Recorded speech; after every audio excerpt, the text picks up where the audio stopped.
اتجاه من خلال رئيس النادي والتصريحات اللي بتطلع ان كابتن فتحي مبروك مكمل السنه الجايه وموجود في النادي الاهلي وهو اللي هيقود النادي الاهلي، وفي كلام بيتقال او بيتردد داخل النادي ممكن ما يكونش يعني مش عايز اقول مش صحيح، ولكن يعني مش قوي قوي ان في مدرب فني برتغالي اسمه كبير وممكن يقود النادي الاهلي في الموسم القادم. في كلام كمان بيتردد في النادي الاهلي ان الاهلي عايز ياخد عمرو السوليه من نادي الشعب الاماراتي. انتوا عارفين ان عمرو السوليه كان في النادي الاسماعيلي السنه اللي فاتت والموسم خلص، فهو راح نادي الشعب الاماراتي، الاسماعيلي باعه لنادي الشعب الاماراتي.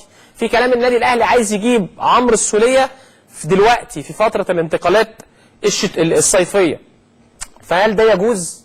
معرفش. طبعا انتوا عارفين ان اللوائح والقوانين بتجيز للاعب ان هو يلعب في ناديين في نفس الموسم.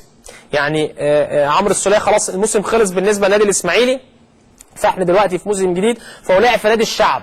هل بقى لازم عمرو السوليه يستنى لغايه شهر يناير عشان يجي في الانتقالات الشتويه للنادي الاهلي، ولا ينفع كلوائح يعني او لائحه ان عمرو السوليه يجي دلوقتي بعد ما لعب شويه في نادي الشعب يجي دلوقتي للنادي الاهلي؟ انا ما عنديش معلومه بصراحه هل اللوائح تجيز كده او بتوافق على كده، ولا هنحاول نسال في الموضوع ده. بس في كلام بيتردد داخل النادي الاهلي ان الاهلي بيحاول يجيب عمرو السوليه في الوقت الحالي، وهعرف بالظبط هسال في الناحيه دي عشان لو ما جاش دلوقتي هيجي في شهر يناير، واي لعيب اللوائح بتسمح له ان هو يلعب في اي نادي في ناديين في موسم واحد. لكن هل في نفس الفتره النادي الاسماعيلي عمرو السوليه اتباع من النادي الاسماعيلي للشعب، هل ينفع يروح الاهلي دلوقتي ولا لازم يستنى لشهر يناير القادم؟